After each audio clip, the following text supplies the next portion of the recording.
네, 미국 실리콘밸리 은행인 SVB가 파산하면서 연준이 금리 인상 완화에 나서지 않겠냐는 기대감이 커지고 있습니다. 전 세계 금융시장의 긴장감이 높아지는 가운데 우리 정부는 경각심을 갖고 시장 상황을 주시하고 있는데요. 관련 내용들 권혁중 경제평론가와 짚어보겠습니다. 어서 오십시오. 네, 안녕하십니까. 예, 계속 연일 실리콘밸리 은행 이 파장이 커지고 있는 것 같습니다. 네. 갑자기 이 은행이 파산한 배경으로 이제 뉴스에서 계속 보도가 되고 있습니다만 연준의 고강도 긴축 정책 때문이다 이렇게 지목이 되고 있는데 네. 상황이 이렇다 보니까 저희가 앞서도 보도해드렸습니다만 FOMC 3월 사실 2일 있기 전까지만 해도 0.5bp가 거의 70%였는데 네.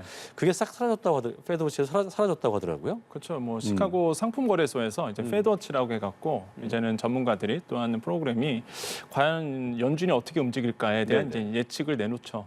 여기에서 이제는 봤을 때 며칠 전만 하더라도 이제 빅스텝, 그러니까 0.5%포인트 정도 올릴 거야 하는 게 확률이 훨씬 더 많았거든요. 그랬잖아요. 근데 네. 이제 이번에 이제는 은행에 대한 말 그대로 SVB, VB, 그러니까 실리콘밸리 뱅크가 파산한 이후에 이 속 들어갔습니다. 지금 0%대예요. 어떻게 그렇게 확 들어가게 되네요. 그러니까 사실 이제는 지금 금리를 급격하게 올릴 상황이 아니다라는 거죠. 그렇죠. 왜냐하면 이번에 이제 파산의 근본적인 이유는 은방 말씀하신 것처럼 짧은 시간에 급격하게 금리를 올렸기 때문에 사실 네. 이게 시작이었거든요. 그래서 이게 지금 실리콘밸리 뱅크가 그 미국에서 한 16위 정도 하는 회사입니다. 네. 근데 잘 보셔야 되는 게 우리나라 입장에서 보면 되게 피부를 안 느끼시는데요. 일단은 그러니까 지방에 있는 메이저 은행이 하나 망했다 이렇게 보시면 돼요. 전북은행, 제주은행 이런 식으로 그렇죠. 그런 지역은행들 지역 은행 들으면 알 수 있는 그렇죠. 예. 예.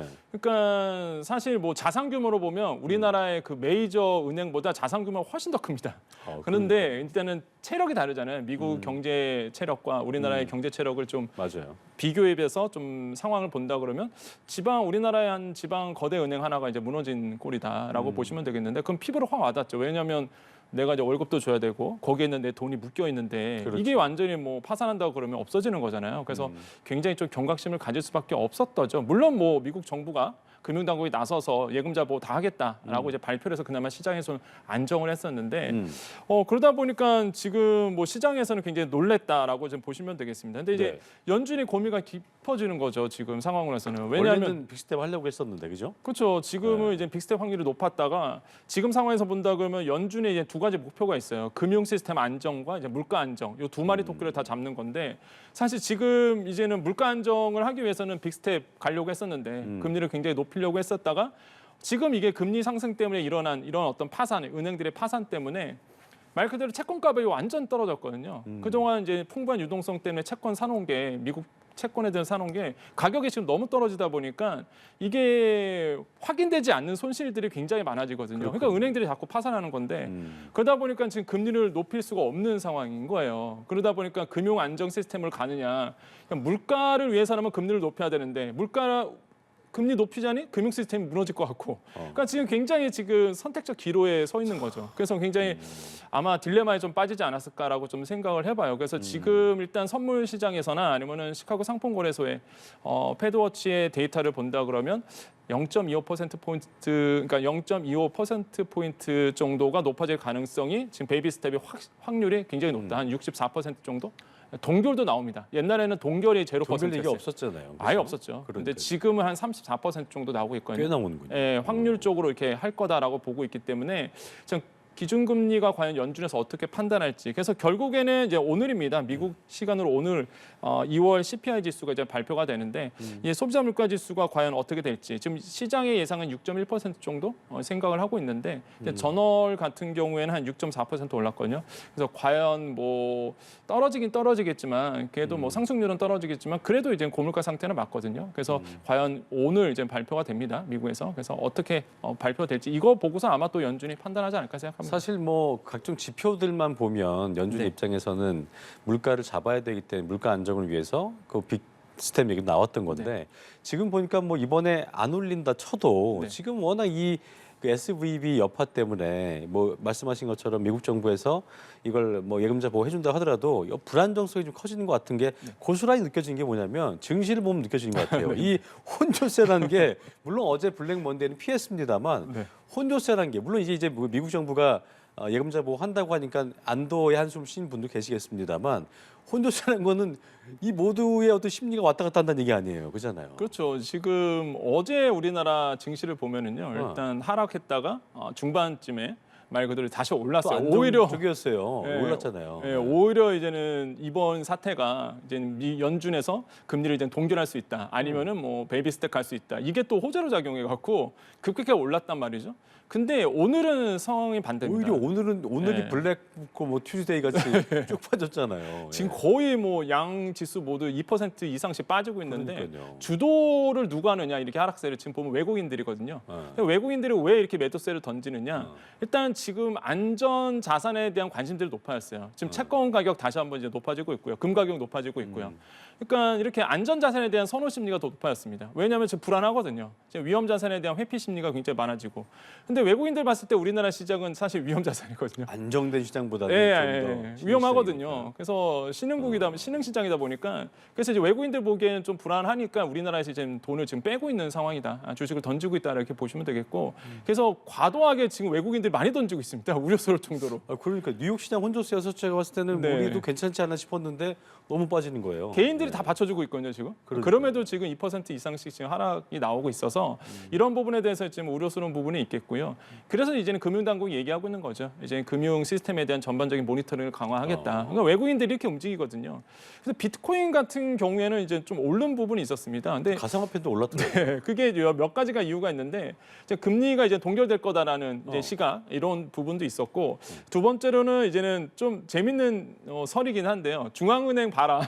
중앙은행 있어봤자 아무 소용 없다. 은행 파산하고. 그 머스크가 왜 그림 하나 올렸잖아요. 맞습니다. 그거 같은 심리 같은 거. 그러니까 네. 지금 뭐 3일 만에 파산했습니다. 네. 뭐 실리콘밸리 뱅크가 3일 만에 지금 뱅크런 현상 이틀 만에 뱅크런이 나오고요. 그러니까요. 뭐 금융당국이 나선 게 3일 만에 파산시켜 버렸는데 아무튼간에 이렇게 짧은 순간에 뱅크런이 일어났다는 거죠. 심리적 동요가 일어났다는 걸 봤을 때 뭐 비트코인 옹호자들 입장에서는 이런 얘기를 해요. 이 뭐 탈중앙화 해야 된다 이런.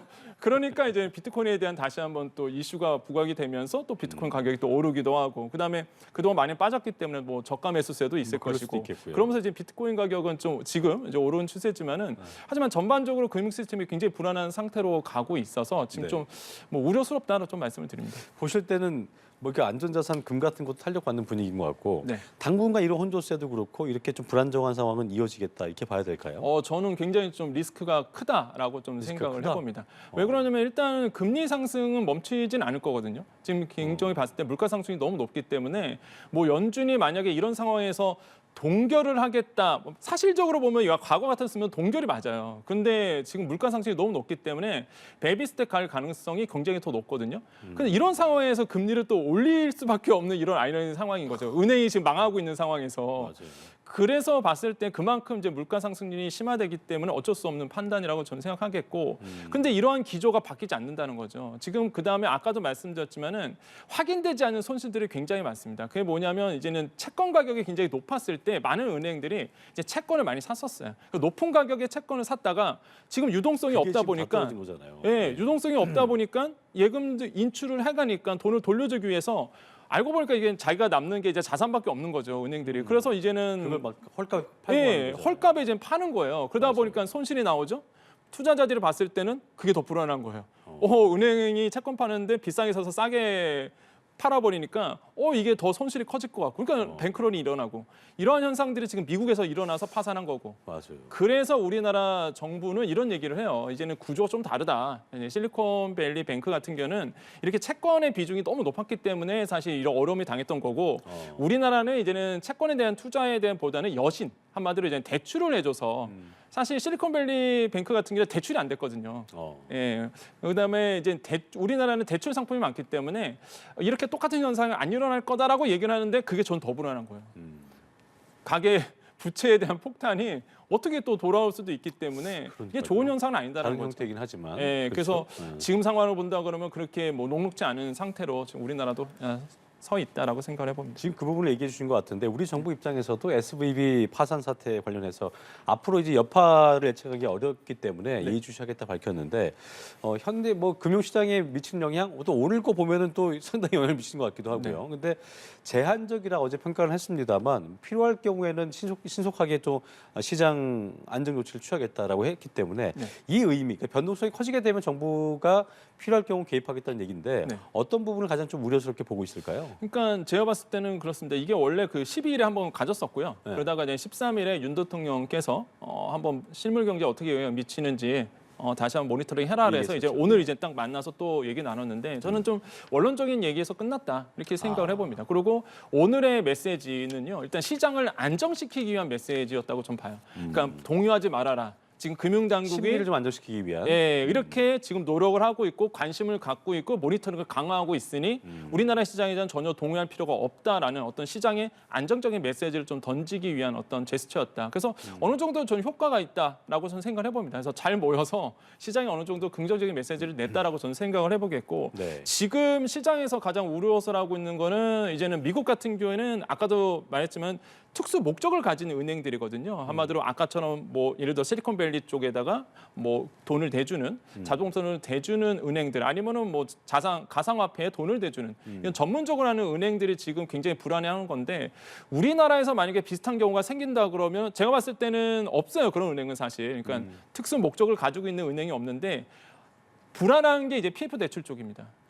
예. PF 쪽이요. 예, 그렇죠. PF 대출 쪽이 만약에 내관이 된다 그러면 우리나라 쪽은 이제 PF 대출이 같은 현상이 일어날 가능성이 크거든요. 그래서 만약에 시장에 정부가 적절하게 참여하겠다라고 이제 그 목소리의 이면에는 아마 PF 대출에 대한 어느 정도 유동성 확보, 그다음에 건설사 살리기 위한 어느 정도 제스처를 나서지 않을까. 예, 저는 그렇게 생각해보고 만약에 PF 대출이 만약에 이게 부실화가 돼서 이게 표면으로 드러난다 그러면은 그럼 완전 연쇄부도 일어날 수 있는 연쇄부도죠. 거잖아요. 그렇게 되면 네. 뭐 건설사부터 시작해서 이제 저축은행, 그다음에 증권사, 그다음에 손보사도 굉장히 커요. PF 대출 잔액이 지금. 그렇죠. 그래서 줄줄이 무너질 가능성이 있기 때문에 아마 PF 대출에 대한 모니터링을 강화하지 않을까 저는 이렇게 생각을 해봅니다. 경제의 어떤 근간이 흔들릴 수 있는 부분이기 맞습니다. 때문에 네.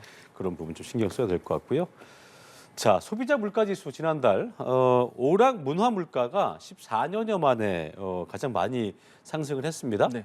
상당히 좀 뭐 경제 상황은 좋지 않은 상황에서 뭐 그럴수록 더 이제 사람들이 뭐 스트레스 해소해야 되기도 하고 이런 문화 생활을 더 할 수도 있겠고 여러 이유가 있겠습니다만 오락 문화 물가를 좀 상승하게 된 주요 원인 어떻게 좀 분석하고 계세요? 일단 뭐 일상으로 회복이 됐습니다. 뭐 마스크도 이제는 다 벗잖아요. 그러다 보니까 아무래도 많은 분들이 이제 해외 여행 쪽으로 많이 갔다라고 보시면 되겠는데 아마 서민들이 이 뉴스 보면 피부를 안 내실 거예요. 난 되게 어려운데 맞아요. 이게 사실 지금 오락 문화라고 본다 그러면 대부분 이제 해외 여행이 많이 포함이 되거든요. 네, 네. 그러니까 많은 또 어떤 부류에서는 또 해외 여행도 많이 가고 여행이 풀렸기 때문에 그렇게 해외로 많이 나들이도 가시고 이러면서 사실 이제 물가 지수가 굉장히 오르게 되는 부분도 있어요. 왜냐하면 그만큼 사실 해외 여행도 많이 가시면서 그럼에도 불구하고 돈을 쓴다는 얘기거든요. 근데 물가 지금 본다 그러면요. 지금 2022년 2월 같은 경우에는 1.5%인데 지금 4.3%.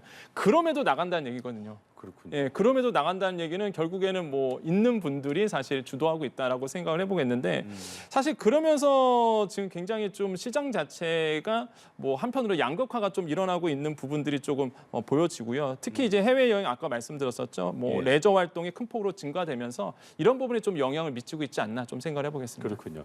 자, 이렇게 물가 오름세가 계속 이어지고 있는 상황인데 지난해 가을 이후에 우리 국민의 소비가 5%가량 하락했다. 이렇게 또 결과가 나왔습니다. 고물가도 그렇고요. 고금리도 그렇고 이런 상황에서 소비 심리가 아무래도 위축될 수밖에 없는 상황일 텐데 내수가 꺾이지 않겠느냐. 어떤 내수 경기의 방향성을 좀 가늠할 수 있는 부분인 것 같기도 하고요. 그렇죠. 어떻게 좀 예상해 볼 수 있을까요? 근데 지금 보면 이제 소매액 판매 주수인데요. 이게 작년 8월부터 이제 1월 달까지, 그러니까 작년 8월 기준으로 봤을 때 1월 달 기준으로 이렇게 비교를 한 거거든요. 근데 지금 본다 그러면 한 5.03% 이제 하락을 했다. 이렇게 나오고 있습니다. 그만큼 이제 소비를 안 했다는 얘기거든요. 네네. 우리나라 분들이. 근데 여기서 이제 얘기하고 있는 게 이제는 보면은 준내구재입니다. 그러니까 신발, 의류 이런 것들이거든요. 그러니까 1년 이상 쓸 수 있는데 준내구재의 의미는 1년 이상 쓸 수 있는데 가격이 낮은 제품이에요. 그렇죠. 그러니까 의류 같은 경우가 대표적인 상품인데 지금 의복 소매 판매가 7.6% 하락한 것으로 나왔습니다. 그러니까 안 입는다는 얘기입니다. 돈이 없다 보니까 물가가 너무 오르고 맞아요. 그다음에 내 지갑이 얇아지다 보니까 이제 안 입는다는 얘기겠고요. 같이 이제 조사가 된 게 말 그대로 음식료품 지수거든요. 이게 한 9.6% 엄청 빠졌습니다. 그러면 안 입죠? 그다음에 음식료품이 빠졌다는 얘기는 또 안 먹습니다, 지금. 예, 이런 상황까지 왔고 그렇군요. 또 같이 발표된 게 음식 숙박업 생산 지수예요. 이거는 한 4% 정도 빠졌는데 아까 이제는 안 입잖아요. 그냥 안 먹잖아요. 근데 안 먹는 거는 집에서 안 먹는 건데 그렇죠. 요거 같은 음식 숙박업 같은 경우에는 이제는 나가서도 안 먹는다는 얘기입니다. 예, 그러다 보니까 뭐 전체적으로 지금 뭐 안 쓰기 시작한다. 예, 이런 부분이 좀 안타깝다라고 생각을 합니다. 그렇겠네요. 네. 자, 끝으로 저희가 보도해드린 대로 윤석열 대통령이 한일 정상회담을 위해서 일본을 찾게 됩니다. 이 자리에 재계 총수들도 자리를 하는데 공식적으로 어떤 경제사절단이 꾸려지는 건 아닙니다만 어쨌든 이런 뭐 행보가 경제계도 그렇고 교류의 문구를 좀 틀 수 있는 분위기로 보이는데 상당히 의미가 있어 보입니다. 그렇죠. 의미가 있죠. 왜냐하면 게이달렌 그러니까 일본에 있는 경제단체와 우리나라의 정정연이 다시 만나서 이제 데스크 앞에서 그렇죠. 어떻게 하면 이제는 경제 활성화를 할 수 있느냐. 그다음에 지금의 가장 큰 이슈는요. 아마 그 아젠다로 올라오는 게 에너지 안보일 겁니다. 예, 중국을 견제하기 위한 아마 에너지 안보에 대한 부분이 아마 이 데스크 아젠다에 아마 오를 것으로 지금 보고 있고요. 어쨌든 간에 뭐 일본과의 경제 협력이 다시 한번 가속화되는 부분은 긍정적인데 많은 분들이 뭐 예전에 얘기했던 것처럼 무슨 뭐 일본의 수출 규제 3대 품목 때문에 뭐 우리나라가 들어간다. 그렇지는 않아요. 우리나라가 지금 뭐 수입에 대한 다각화가 굉장히 많이 이루어진 상태고 그때 이후로 수출 규제 이후에 우리나라가 자생력이 좀 많아졌습니다. 이게 그렇죠. 오히려 조금 더 복이 된 케이스죠. 그래서 이런 전환이 부분 복이 된 때문에 거죠. 우리가 고개를 숙여서 들어간다라기보다는 아마 네. 미래지향적인 관계를 형성하기 위해서 아마 들어가는 거다. 이렇게 좀 평가하면 되겠고 과연 이번에 중요 아젠다는 아직 발표되지 않았거든요. 그렇죠. 셔틀 외고 속에서 과연 어떤 경제 아젠다들이 나와서 미래 협력에 대한 부분들이 나올지는 좀 지켜보셔야 되겠다는 말씀을 드리겠습니다. 알겠습니다. 여기까지 경제읽기 권혁중 경제평론가와 함께했습니다. 오늘 말씀 고맙습니다. 네, 감사합니다.